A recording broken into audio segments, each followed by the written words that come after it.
Hello friend, मैं Mustafa Kamal. Welcome back to the history class 8th। जैसे कि स्टूडेंट आपने प्रीवियस क्लासेस में पढ़ा होगा, बड़े बड़े लार्ज किंगडम के बारे में जो खासकर स्पेशली साउथ इंडिया में पाया जाता है, जैसे कि चेरास, पांड्यास, चोलास। तो आपने कभी नोटिस किया होगा वहाँ पे जब आप उन चैप्टर नंबर 2 में वो हिस्ट्री पढ़ रहे थे, आपने दिल्ली को एज ए कैपिटल कहीं मेंशन होते हुए नहीं देखा होगा। तो for the first time in the history of Delhi as a capital हमें सीखने को मिलता है तुम्हारा राजपूत के अंदर। राजपूत के अलग अलग ट्राइब्स होते हैं, अलग अलग क्लेन्स होते हैं। तो तुम्हारा राजपूत के अंदर दिल्ली को पहली बार एज ए कैपिटल करार दिया गया। आफ्टर दैट चौहान के टाइम में भी दिल्ली को एज ए कैपिटल करार दिया, वहां से ही कंट्री के दूसरे साइड में रूल करने लगे। तो अंडर तुम्हारास एंड चौहान्स दिल्ली पहली बार एक कमर्शियल हब की तरह लोगों के सामने उभर के आ गया। उससे पहले दिल्ली का कुछ खास वजूद नहीं हुआ करता था।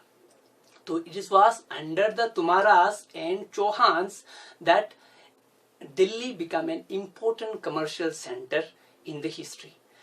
और ये इससे भी अंदाजा लगाया जा सकता है कि दिल्ली में जो जो कॉइन्स होते थे दहलीवाल के नाम से ही वहां पे दिल्ली में ही मिंट होने लगे।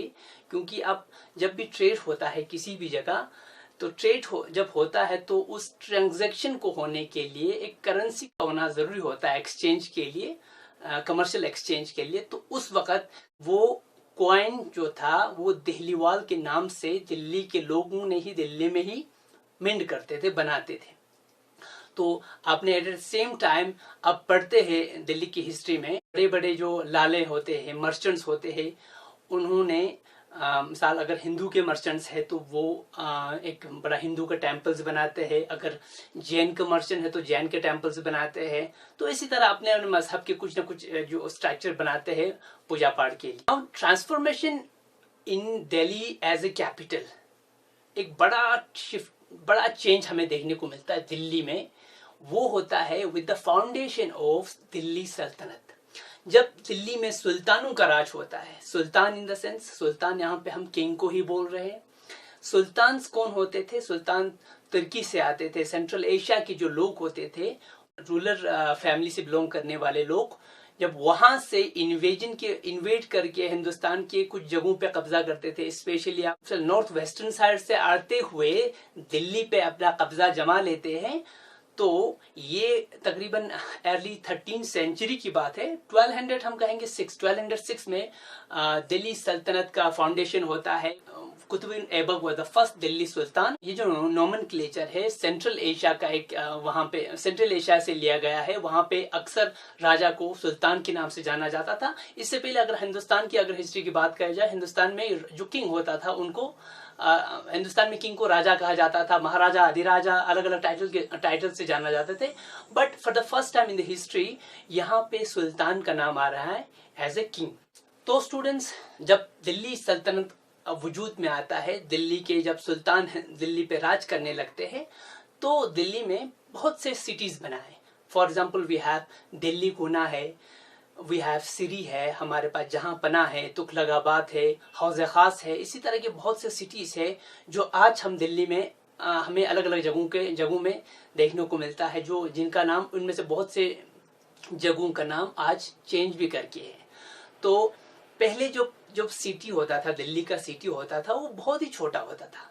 तो स्टूडेंट्स, आप लोगों के दिमाग में आया होगा, then how do we able to know about past या दिल्ली सल्तनत के बारे में? हम उस हिस्ट्री को कैसे जान रहे हैं, कैसे मैं रिकंस्ट्रक्ट करके आप तक पहुंचा रहा हूं?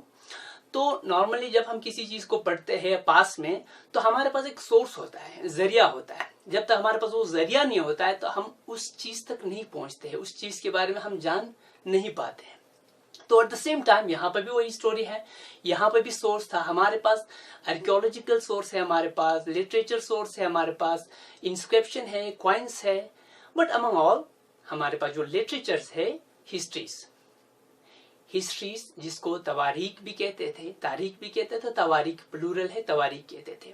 खासकर जो दिल्ली के खासकर जो मिडिवल हिस्ट्री है वो हम मॉन्यूमेंट्स और लिटरेचर पे थोड़ा बेस्ड रखते हैं, उनके हिसाब से रिकंस्ट्रक्ट किया गया हुआ है। तो जब हम तवारीख की बात करते हैं, हिस्ट्रीज की बात करते हैं, जिसकी वजह से हमें दिल्ली की हिस्ट्री के बारे में जानने को मिल रहा है, रिकंस्ट्रक्ट किया हुआ है हमने उस हिस्ट्री को।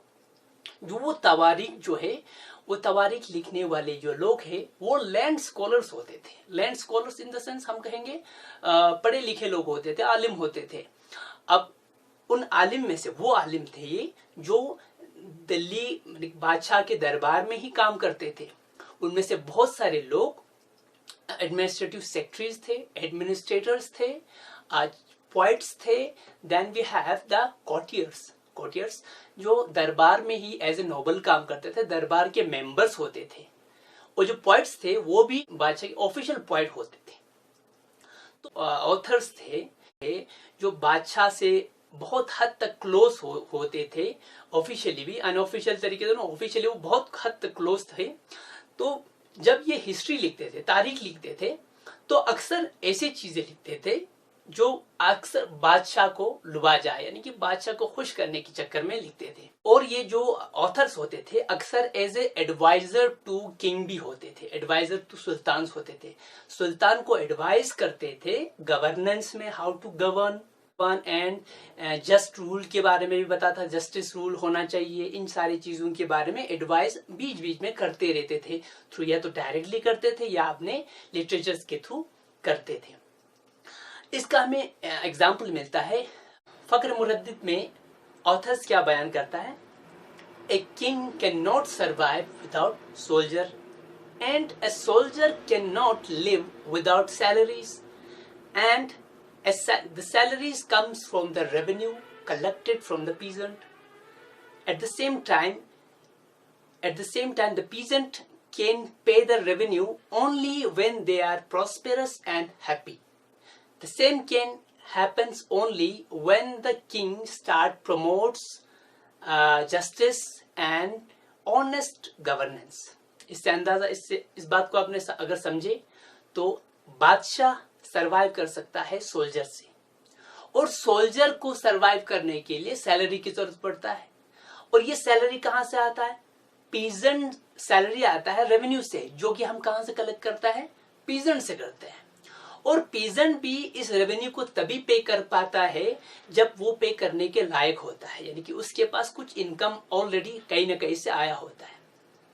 और ये तभी पॉसिबल होता है जब आपका जो कंसर्न, जो रूलर है, वो आपके सब्जेक्ट्स के लिए, आपके पीजेंट्स के लिए एक अच्छा सा गवर्नेंस दे, जस्टिस दे, ऑनेस्ट गवर्नेंस दे, उनको एग्रीकल्चर प्रमोट करे, उनका इनकम, उनका लाइवलीहुड अच्छे से बढ़ाने की कोशिश करे। तो इन सारी सिचुएशन में ये सारी चीजें पॉसिबल होता था, अकॉर्डिंग टू दी फक्रे मुरद्दिद।